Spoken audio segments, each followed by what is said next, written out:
আউয়ালু মা ইউহাসাবু বিহিল আবদু ইয়াওমাল কিয়ামাতিস সালাহ। কিয়ামতের দিন সর্বপ্রথম বান্দার নামাজের হিসাব নেওয়া হবে।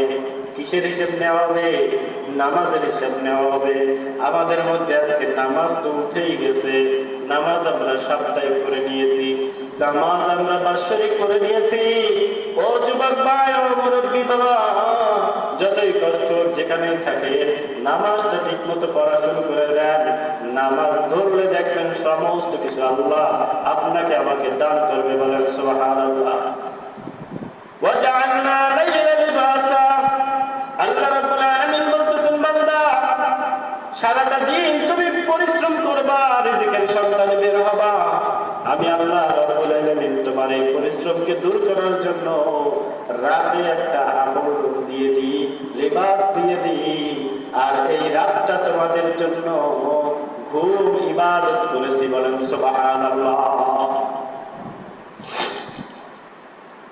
এই রাত্রটা বেলায় পর্যাপ্ত পরিমাণে নিজের শরীরকে আরামের সাথে, ঘুমের সাথে বিশ্রাম করানোটা, এটা একটা আল্লাহর বান্দা হিসেবে আল্লাহ রাব্বুল আলামিন তাদেরকে হুকুম করে দিয়েছে। জোরে বলেন সুবহানাল্লাহ।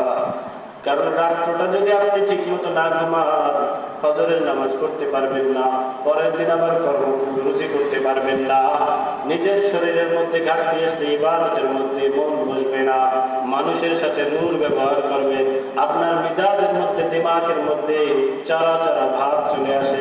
কথা বলেন ঠিক কিনা? এর জন্য আল্লাহ রাব্বুল আলামিন ওয়াজআলনা লাইলা লিবাসা ওয়াজআলনা আন-নাহারা মাআশা।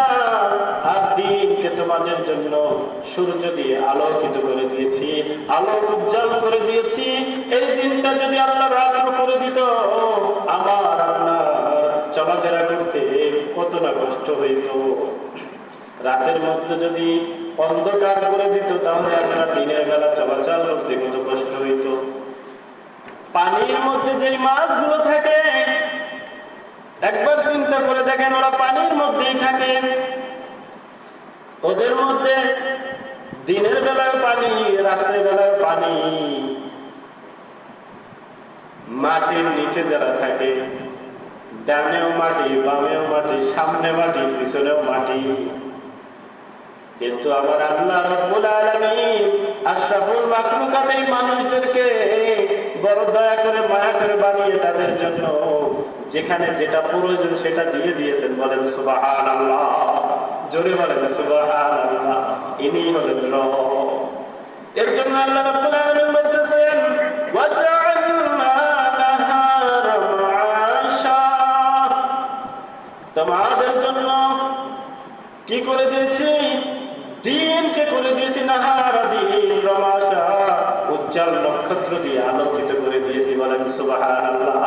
তোমরা যেন রুজি রুটি অর্জন করতে পারো, তোমরা যেন নিজেদের জীবিকা তোমরা যেন কামাই করে আনতে পারো, জমিনের মধ্যে বিচরণ করতে পারো। জোরে বলেন সুবহানাল্লাহ।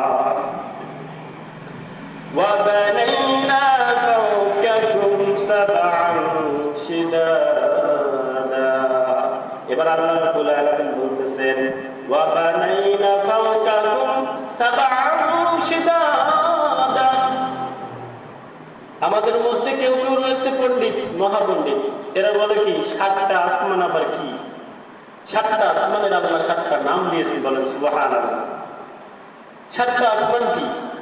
আল্লাহ কোরআনের মধ্যে বলতেছেন 7টা আসমান। কয়টা আসমান? 7টা বড় আসমান।